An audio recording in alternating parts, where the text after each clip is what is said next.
স্ট্রোকের পর দীর্ঘদিন ধরে চিকিৎসাধীন জাতীয় চলচ্চিত্র পুরস্কার প্রাপ্ত নির্মাতা শাহনেওয়াজ কাকলী গত বছরের অক্টোবরে হঠাৎ অসুস্থ হয়ে পড়লে তাকে হাসপাতালে নেওয়া হয়।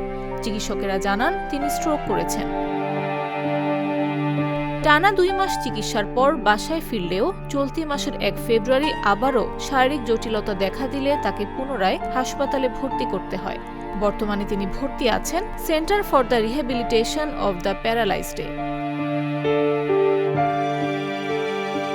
কাকলীর স্বামী অভিনেতা প্রাণ রায় জানান, প্রতিদিন স্ত্রীর চিকিৎসায় প্রায় 8,000 টাকার বেশি খরচ হচ্ছে তার। বর্তমানে নিয়মিত 3টি থেরাপি চলছে। স্ট্রোকের প্রভাবে কাকলীর মুখের একাংশ বেঁকে গেছে এবং এখনও স্বাভাবিকভাবে কথা বলতে পারছেন না তিনি। তবে আগের তুলনায় অবস্থার কিছুটা উন্নতি হয়েছে। এখন তিনি নিজ হাতে খেতে পারছেন এবং সহায়তা নিয়ে বসতেও সক্ষম হচ্ছেন।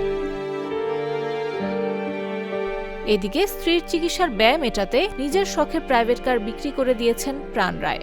নিজের কাজও প্রায় বন্ধ হয়ে যাওয়ায় আর্থিক চাপ আরও বেড়েছে বলে জানান তিনি। পরিবার ও বন্ধুদের সহযোগিতা পেলেও প্রয়োজনে সরকারি সহায়তা চাওয়ার কথাও ভাবছেন এই অভিনেতা। অন্যদিকে অভিনয় শিল্পী সংঘ কাকলীর পাশে দাঁড়ালেও পরিচালক সমিতির পক্ষ থেকে তেমন সাড়া পাওয়া যায়নি বলে অভিযোগ করেছেন প্রাণ রায়। তিনি জানান, এখনও সরকার বা সংশ্লিষ্ট দপ্তরে আনুষ্ঠানিকভাবে কিছু জানানো হয়নি। রাষ্ট্রের কাছে যাওয়া শেষ ধাপ।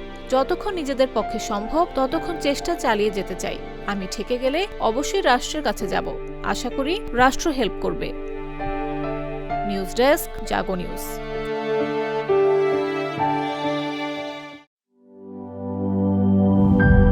গ্লিটারের টুইন লেমন ও অ্যান্টিব্যাকটেরিয়াল ফর্মুলা বাসনকে চকচকে জীবাণুমুক্ত করে আমাদের দেয় গ্লিটার গ্যারান্টি।